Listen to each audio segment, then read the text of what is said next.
नमस्कार, स्वागत है आपका हमारे शो में जिसका नाम है चर्चा में क्या है, जहां बात होती है उन मुद्दों पर जो आपके लिए, हमारे लिए और इस पूरे समाज के लिए ज़रूरी हैं। और आज का मुद्दा है, क्या विकास की इस दौड़ में हम अपने पर्यावरण को भूल रहे हैं? क्या विकास की ये जो रेस लगी हुई है, जो आगे बढ़ने की मैराथन में हम लोग लगे हुए हैं, क्या इस मैराथन के चक्कर में हम अपने धरती माँ की, अपने आसपास के जो पर्यावरण है उसको सुरक्षित रखना, उसकी केयर करना कहीं ना कहीं भूल रहे हैं? और इसी चर्चा में आज हमारे साथ जुड़ चुकी हैं शगुन जसवाल। शगुन, आपका हमारे शो पे बहुत बहुत स्वागत है। थैंक यू सो मच सिमरन। तो शगुन, जैसे कि आप जानती हैं कि आज जो चर्चा होने वाली है वो इस मुद्दे पर होने वाली है, विकास और पर्यावरण। क्या ये साथ में चल रहे हैं या कहीं ना कहीं एक चीज़ के लिए हम दूसरी चीज़ को पीछे छोड़ते जा रहे हैं या भूलते जा रहे हैं? तो इस पर आपका क्या कहना है? सिमरन, आपने पहले कभी पहाड़ों में बाढ़ के बारे में सुना था? बीते कुछ 4-5 सालों से पहले क्या आपने कभी सुना था कि पहाड़ों में भी बाढ़ आती है? बिल्कुल नहीं। तो ये ही है कि हम जिस तरह हम डेवलपमेंट की तरफ बढ़ रहे हैं, उसी तरफ हम पर्यावरण के बारे में बिल्कुल भी नहीं सोच रहे हैं। मैं खुद पहाड़ों से हूँ, तो मैंने तो कभी नहीं सुना था कि पहाड़ों में भी बाढ़ आ जाती है या ऐसी चीज़ें हो जाती हैं। पर अब जैसे कि अभी बरसात का ही मौसम है, तो आजकल हम देखने को मिल रहा है कि बादल फट रहे हैं और बाढ़ आ जा रही है, और आए दिन ऐसी खबरें आती रहती हैं। आए दिन ऐसी खबरें आ रही हैं। तो इसका कारण क्या है? अब आपने देखा होगा कुछ वीडियोस में जिसमें वो नदी के साथ कटी हुई लकड़ियां आ रही हैं। आपने पुष्पा मूवी तो देखी होगी। बिल्कुल। उसमें जैसे वो पुष्पा की जो सारी लाल चंदन की लकड़ियां होती हैं, वो जैसे पानी में बहती हैं ना, वैसा ही एक जो मंज़र था वो देखा गया पहाड़ों में, जहाँ पे नदी के बहाव के साथ वो लकड़ियाँ, लाखों कटी हुई लकड़ियाँ उसके साथ आई। तो ये क्या है? डिफ़ॉरेस्टेशन। जो गवर्नमेंट है वो डेवलपमेंट के लिए डिफ़ॉरेस्टेशन कर रही है, लकड़ियों को काट रही हैं, इमारतें बना रही हैं, इतनी सारी चीज़ें कर रही हैं। हालांकि वो हमारी सहूलियत के लिए बिल्कुल सही हैं, पर पर्यावरण को ध्यान रखते हुए ये सारी चीज़ें हमें करनी चाहिए। अब हम अगर पहाड़ों की बात कर रहे हैं, तो पहाड़ों में जो लोग हैं वो, उनमें अब शायद जो जैसे टूरिस्ट प्लेसेस हैं उनमें शायद लालच आ गया है, ज़रूर आएगा ही, क्योंकि लाखों की तादाद में जो है टूरिस्ट जो हैं पहाड़ों में जाते हैं। तो वहाँ पे ऑब्वियसली अब उनके लिए रहना, पीना, खाना, उसका प्रबंध करना भी बहुत ज़रूरी होता है। तो आपने अब शिमला को देखा होगा। शिमला की आप बहुत साल पहले की एक फ़ोटो निकालिए और अब की आप शिमला की फ़ोटो निकालिए, आपको फ़र्क दिखेगा। इमारतें 4-4, 5-5 मंजिला हैं, जो कि शायद गवर्नमेंट के रूल्स के अकॉर्डिंग भी ज़्यादा बनाई गई हैं। और पहाड़, आपने देखा होगा कि वो स्लोपी एरिया होती है, बिल्कुल ऐसे करके एरिया होता है। तो उसमें एक से ऊपर एक से ऊपर एक से ऊपर, उसके लिए घर बनाने के लिए हमें कितनी सारी चीज़ें चाहिए होती है, सीमेंट, ब्रिक्स और लकड़ी भी चाहिए होती है, क्योंकि पहाड़ों में ज़्यादातर जो घर होते हैं वो लकड़ियों से बनाए जाते हैं। तो कहीं ना कहीं वो हमारे पर्यावरण को इतनी तरह से वो कर रहा है, क्योंकि उसके जो रिज़ल्ट्स हैं वो हमें अब देखने को मिल रहे हैं। Result in the form of floods आ रहे हैं, क्लाउड बर्स्ट्स हो रहे हैं, और जो इम्बैलेंस है एक आ गया है सिमरन, उसे चाहे आप ग्लोबल वार्मिंग बोलिए, तो ये सब उसके साइड इफ़ेक्ट्स हैं। और डेवलपमेंट जो है, डेवलपमेंट तो ज़रूरी भी है, क्योंकि हम एक विकसित देश है, हम बढ़ रहे हैं, आगे बढ़ रहे हैं, धीरे धीरे करके टेक्नोलॉजी को भी अपना रहे हैं, पर कहीं ना कहीं हम पर्यावरण को पीछे छोड़ रहे हैं। बिल्कुल, आपने एकदम सही कहा। हम आर्थिक तौर पे या अगर तकनीकी तौर पे कहें तो आगे ज़रूर बढ़ रहे हैं, लेकिन हम कहीं ना कहीं अगर पर्यावरण की बात करें तो उसमें हम पीछे रह जा रहे हैं। अब बात करते हैं कि हम लोग, जैसे ये खबरें आजकल जो हमें मानसून के टाइम पे ज़्यादा सुनने को मिलती हैं कि कहीं इस एरिया में बादल फटा, कहीं यहाँ पर बाढ़ आई, दूसरी जगह पर बाढ़ आई, ऐसे बहुत सी खबरें हमें सुनने को मिलती हैं। तो क्या ये बाढ़ आना या अचानक से इतनी बारिश होना और फिर पानी का स्तर इतना बढ़ जाना, ये एक तरह से कुदरत की तरफ से अगर हम कहें एक चेतावनी के रूप में हमें ये इंसिडेंट्स मतलब मिलते हैं कि अगर हमने पर्यावरण का ध्यान नहीं रखा टाइम रहते अगर हमने ध्यान नहीं दिया तो आगे जाके और भी ज़्यादा हमारे लिए घातक हो सकता है। सिमरन, वो चेतावनी नहीं होती, वो पे बैक होता है। अब नदियों को जो हम इतना गंदा कर रहे हैं, वो कचरा हमें ही वापस देगी। बिल्कुल कि अपना कचरा तुम खुद संभालो। जैसे अब बाढ़ आती है तो उसके साथ कितनी गंदगी और कचरा कूड़ा सब कुछ, तो वो कहाँ से आएगा? वो हमने ही तो उन नदियों में फेंके हैं। बिल्कुल बिल्कुल। और जो हम बादल फटने की बात करते हैं, तो वो भी कहीं ना कहीं जो हम खेती करते हैं वो प्रोडक्ट्स यूज़ करते हैं जैसे कि फर्टिलाइजर्स, पेस्टिसाइड्स, तो उसका ही है। उसमें फर्टिलिटी ख़त्म हो रही है, ऊपर से जब क्लाउड बर्स्ट हो रहे हैं तो वो पूरा ही मतलब एक वो जो होता है ना कि एक साथ ही कहर बरस जाना, वो चीज़ें मतलब हो रही हैं। और जैसे कि अगर हम पहाड़ों की बात करें तो पहाड़ों में भी सेम ही चीज़ें हो रही हैं और ज़्यादातर चीज़ें यहीं पे हो रही हैं। और जो प्लेन एरियाज़ हैं जैसे ये पंजाब, यूपी और ये सब जगह हैं, वहाँ पर भी आपको पता है कि वो सिटीज़ हैं और वहाँ पे पोल्यूशन तो बहुत ज़्यादा होता है। बिल्कुल। चलिए हम ये मान सकते हैं कि पहाड़ों में जो है पोल्यूशन कम होता है क्योंकि गाड़ियाँ ये सब ईंधन बहुत कम यूज़ किए जाते हैं। वो भी कुछ ही शहरों में होते हैं जैसे कि शिमला, मनाली, ये इनमें क्योंकि क्राउड बहुत रहता है, वो मतलब बड़े बड़े शहरों में बड़े बड़े शहरों में। तो वही है सिमरन की, अगर हम बात करें कि अगर डेवलपमेंट हो भी रही है तो वो आम आदमी तक किस तरह पहुंच रही है और उसके लिए आम आदमी को ही पे बैक करना पड़ रहा है। बिल्कुल। अब ऐसी चीज़ें हो रही हैं, अब पर्यावरण में इतना प्रदूषण है तो वो पे बैक किसको करना पड़ रहा है? आम इंसान को, बीमारियों के रूप में। बिल्कुल। जो हृदय की बीमारियां हो रही हैं, सांस लेने में तकलीफ़ें हो रही हैं, बहुत सारी ऐसी चीज़ें। आजकल तो छोटे छोटे बच्चों को भी इतनी बीमारियां लग चुकी हैं जिनके बारे में हमने कभी सुना भी नहीं होता। अभी हम ऐसे काफ़ी रिसेंट हमने प्रोजेक्ट्स देखे हैं गवर्नमेंट के कि जो मेरे ख्याल से ज़्यादा दिन, 1 महीना भी नहीं हुआ होता उन प्रोजेक्ट्स को, मान लीजिए 35 दिन या कुछ 1 हफ्ता 2 हफ्ता हुए होंगे, लेकिन अगले दिन ही ऐसी कोई खबर हमें मिलती है कि वही प्रोजेक्ट, जैसे कोई हाईवे बना हो या कोई डैम बना हो, टूट जाता है। ये एक तरह से पहले हम विकास की ओर बढ़ते हैं, लेकिन उस विकास को करने के लिए, उसको बनाने के लिए हमने इतने पेड़ काटे, पर्यावरण को एक तरह से नुकसान पहुंचाया, लेकिन फिर भी एंड में आके हमें उसका रिजल्ट क्या मिल रहा है कि 1 या 2 हफ्ते बाद वो जो प्रोजेक्ट गवर्नमेंट ने बनाया या स्टार्ट किया, जो भी डैम या सड़कें बनाई, वो टूट जाती हैं। और अक्सर हमें मानसून में ये बहुत देखने को मिलता है। सिमरन बिल्कुल सही कहा आपने और आपका सवाल बिल्कुल वाजिब भी है, क्योंकि अब जैसे मैं अपने घर जाती हूँ वाया कांगड़ा और पालमपुर साइड से, तो वहाँ पे मैं देखती हूँ कि जब मैं पहले शुरुआत के दिनों में आती थी, कुछ साल पहले आती थी, तो बहुत ही मतलब वही पहाड़ वाला फील आता था कि पहाड़ों में हम घूम रहे हैं, पहाड़ों से हम होते हुए अपने घर जाएंगे। पर अब हमने देखा है कि रास्ते में इतनी कंस्ट्रक्शन, माइनिंग इतनी हो रही है और जहाँ पे इतने ज़्यादा 4 लेन, 5 लेन, 6 लेन, इतने चौड़े चौड़े हाईवे बना दिए गए हैं जिनकी ज़रूरत भी नहीं है, जिनकी ज़रूरत ही नहीं है। जो काम 2 लेन में हो सकता है, मान लीजिए 4 लेन ज़्यादा से ज़्यादा, उससे ज़्यादा 6 लेन, 8 लेन की क्या ज़रूरत है? बिल्कुल।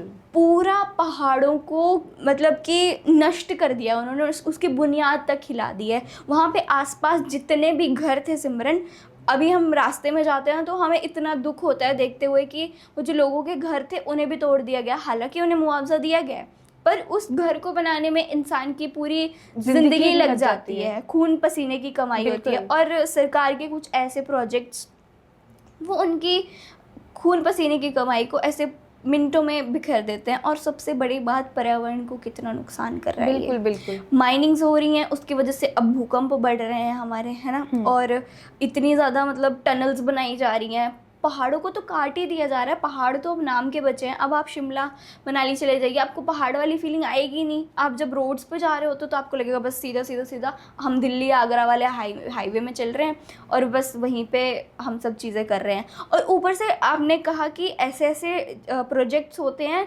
जो कुछ ही सालों में या कुछ महीनों में, या एक ऐसा केस भी था सिमरन, बिहार में एक क्लॉक टावर बनाया गया। जी जी। जिस दिन उसकी इनॉग्रेशन हुई उसके अगले दिन ही वो गिर गया। ये खबर सुनने को आई थी।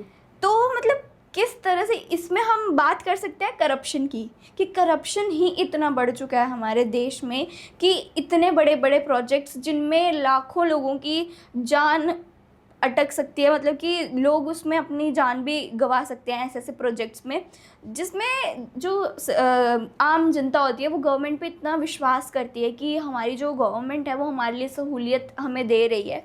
तो क्या गवर्नमेंट का फ़र्ज़ नहीं बनता कि उन सहूलतों को अच्छी तरह से पूरा किया जाए? क्वालिटी नहीं मिल रही है एक तरह से। सही कहा आपने सिमरन। और मैं अपने खुद के गांव की बात करती हूँ, वहाँ पे 2 पुल का काम जो है, ब्रिजेस थे उनका काम चल रहा है, क्योंकि बीच में नदी थी तो वो पार करना, आर पार करना बहुत मुश्किल होता था, उधर के लोगों को भी इधर के लोगों को भी। तो उसके लिए बोट्स वगैरह का यूज़ करते थे, पर बारिश के मौसम में आपको पता है नदियाँ उफान पे होती हैं, तो वो बहुत मुश्किल हो जाता था उन लोगों के लिए। तो ब्रिज का प्रस्ताव रखा गया था, उसके बाद वो कई साल वो प्रस्ताव मतलब रहा गवर्नमेंट के पास, बट उसके बाद उसमें काम होना शुरू हुआ और हाल ही में पिछले साल उसका इनॉग्रेशन हुआ।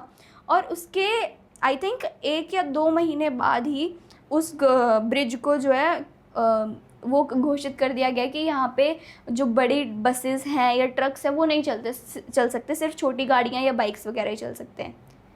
मतलब कि अगर बड़ी इतनी मजबूती ही नहीं थी उस पुल में। मजबूती ही नहीं है उस पुल में, और वैसे ही एक सेम उसी पुल के साथ हुआ।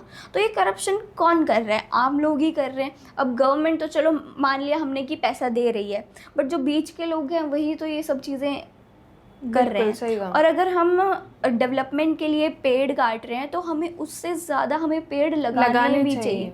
बट लगाने के लिए अब गवर्नमेंट के पास जगह नहीं बची है, कहाँ पेड़ लगाएंगे? हमने देखा होगा सिमरन की ज़्यादातर जो कैंटोनमेंट एरियाज़ होते हैं या गवर्नमेंट एरियाज़ होते हैं, सिर्फ वहाँ पे हमें पेड़ देखने को मिलते हैं। वहाँ पे आपको साफ सफाई भी बहुत ज़्यादा देखने को मिलती है।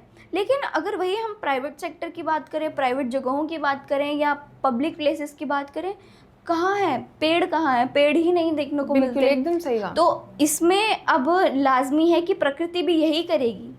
पहले के समय में लोग स्वस्थ रहते थे, हष्ट पुष्ट रहते थे, उन्हें कोई बीमारियां नहीं होती थी, तो उसका क्या कारण था? वो नेचुरल चीज़ें खाते थे, उगाते थे और साफ हवा पानी लेते थे, एक तरह से पर्यावरण से जुड़े हुए थे। जी बिल्कुल सही कहा आपने सिमरन। और योगा करते थे। आजकल के किसी भी इंसान के पास इतना टाइम ही नहीं है कि वो 10-15 मिनट निकाल कर योगा ही कर ले। और योगा का क्या मतलब है? योगा आप अपनी ब्रीदिंग एक्सरसाइजेस कर सकते हैं, जो कि सबसे ज़्यादा इंपॉर्टेंट है हमारे शरीर के लिए।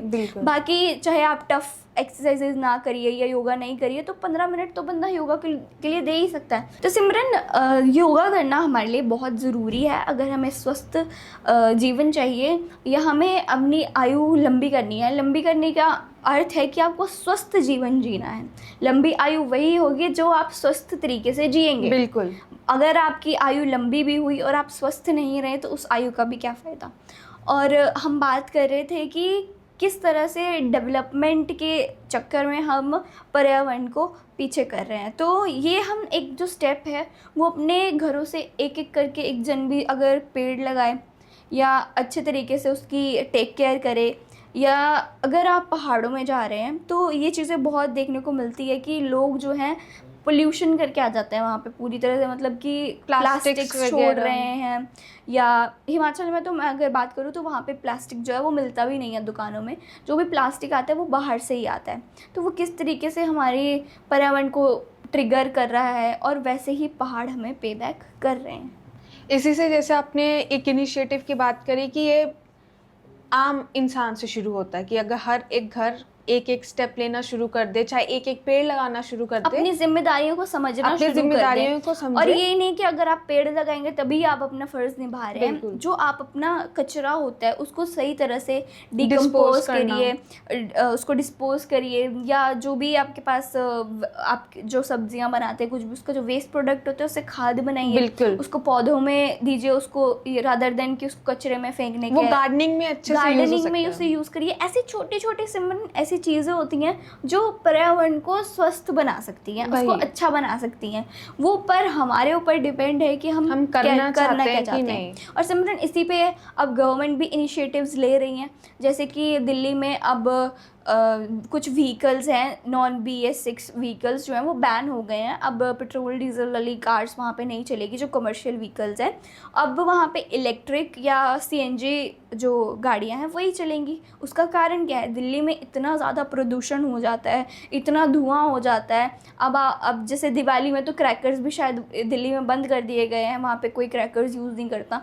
तो उसका क्या कारण है? वही पोल्यूशन गाड़ियों से, क्योंकि दिल्ली तो एक हब है, कैपिटल है इंडिया की।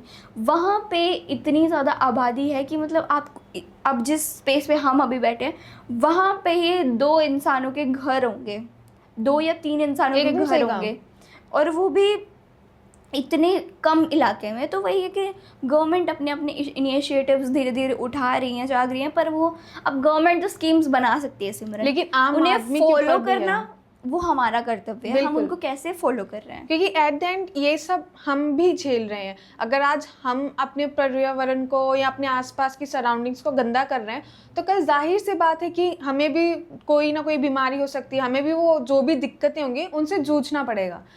जो मेरा नेक्स्ट क्वेश्चन है वो इससे रिलेटेड है कि हमारी जीडीपी तो बढ़ रही है, लेकिन क्या जो विकास है वो असल में आज भी जो गांव के लोग हैं उन तक पहुंच रहा है? सिमरन, महंगाई इतनी बढ़ गई है, विकास की तो हम बाद में बात करते हैं।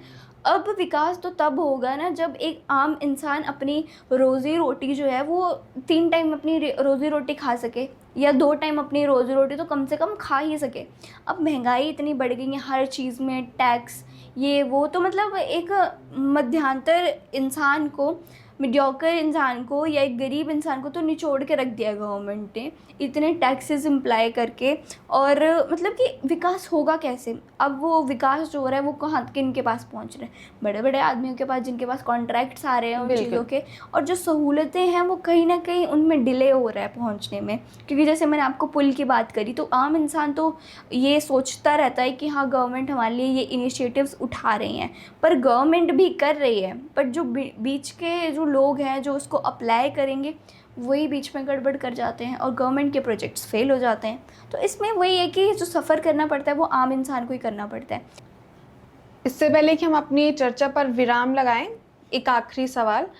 क्लाइमेट चेंज के बारे में हर कोई बात करता है, हर किसी को पता है कि आज हमें जो भी पर्यावरण में जो भी इंसिडेंट्स देखने को मिलते हैं, अर्थक्वेक हो गया, फ्लड्स की बात अगर करें तो कहीं ना कहीं ग्लोबल वार्मिंग का ही ये एक इफ़ेक्ट है। लेकिन फिर भी हम इस चीज़ को इतनी सीरियसली नहीं ले रहे हैं। और आपको इस बारे में क्या लगता है कि जो हमारे देश का आज का युवा है वो खाली सोशल मीडिया तक ही इस चीज़ को लेके एक्टिव है, या रियल लाइफ में भी अवेयरनेस या एक्टिवनेस उनमें देखी जा रही है? सिमरन, बात आपने बिल्कुल सही कही कि जो हमारा युवा है वो सोशल मीडिया रील्स तक ही सीमित रह गया है। क्योंकि मैंने तो नहीं देखा, मतलब इतना हम अप डाउन करते हैं, रोज़ देखते हैं, हम शहरों में रहते हैं, तो मैंने तो कहीं नहीं देखा कि कोई युवा या कोई इंसान ऐसी कुछ प्रक्रियाएं कर रहे हैं अपने इन्वायरमेंट को बचाने के लिए, या कुछ आंदोलन हो रहे हैं, या कुछ भी बहुत कम देखने को मिलता है सिमरन। तो मैं कहती हूँ कि अगर कुछ लोग इसके लिए काम भी कर रहे हैं तो वो शायद सोशल मीडिया तक ही सीमित रह गया है। मैं ऐसा नहीं कह रही कि बिल्कुल ही लोग नहीं कर रहे हैं, बल्कि जो पढ़े लिखे हैं, हमारे एल्डर्स हैं, या कुछ ऐसे युवा हैं जो जागरूक हैं क्लाइमेट को लेकर, जिनको सच में पता है कि इसके इफ़ेक्ट्स हमें देखने को मिल सकते हैं या हमारी आने वाली जनरेशन को देखने को मिल सकते हैं, तो वो स्टेप्स उठा रहे हैं। कुछ अपनी टीम्स बनाते हैं, जैसे बीचेस में गए, बीचेस में साफ़ सफाई करी, हफ्ते में 2 बार गए उधर। तो वही है, अब वो भी कब तक उसको सही करेंगे, कब तक साफ़ करेंगे? जो आम लोग हैं उनको ये इस पे विराम लेना चाहिए कि हमें जो है उनको साफ़ करना है, खुद ही साफ़ करना है। क्योंकि हम अपने घर को तो साफ़ रखते हैं, पर हमारे देश को साफ़ कौन रखेगा? ये देश भी एक हमारा घर ही है। अगर आप बाहर जा रहे हैं वो भी आपका एक घर ही है। अब आप रोज़ कहीं अगर ट्रैवल कर रहे हैं या आप बाहर जा रहे हैं, अब मान लीजिए आपने अपना घर बिल्कुल साफ़ कर दिया और वहीं आपके घर के सामने ही कुछ कचरे का ढेर लगा होगा, तो आपको क्या आएगा? आपके दिमाग में वही नेगेटिविटी ही तो आएगी। बिल्कुल, आप निकल रहे हैं और वो कचरा, और आप ये समझ रहे हैं कि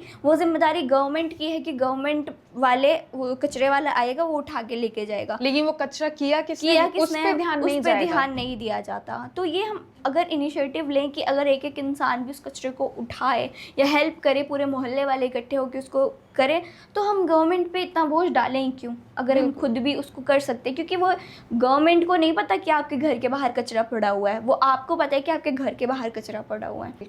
और इसी के साथ हमारी आज का चर्चा का ये निष्कर्ष निकल के आता है कि विकास ज़रूरी है, लेकिन उसके साथ ही पर्यावरण को भी ध्यान देना, उस पर भी ध्यान रखना, अपने आसपास के जितने भी पेड़ पौधे हैं उनका ध्यान रखना, ये इंश्योर करना कि हमारी सराउंडिंग्स में हरियाली रहे, पर्यावरण को कोई नुकसान ना हो, ये भी बहुत ज़रूरी है। क्योंकि आने वाले टाइम में अगर हम नहीं तो हमारी आने वाली जनरेशन्स इस चीज़ से बहुत ज़्यादा सफ़र करेंगी। सिर्फ हमारी आने वाली जनरेशन ही नहीं, आज भी हम देख सकते हैं आए दिन हमें बाढ़ की, अर्थक्वेक की या सुनामी की खबरें सुनने को मिलती हैं। तो ये कहीं ना कहीं हमने जो पर्यावरण का संतुलन बिगाड़ दिया है उसी का नतीजा है। इसी के साथ मिलते हैं आपके साथ अगले एपिसोड में। और शगुन, आपका बहुत बहुत धन्यवाद हमारे साथ जुड़ने के लिए।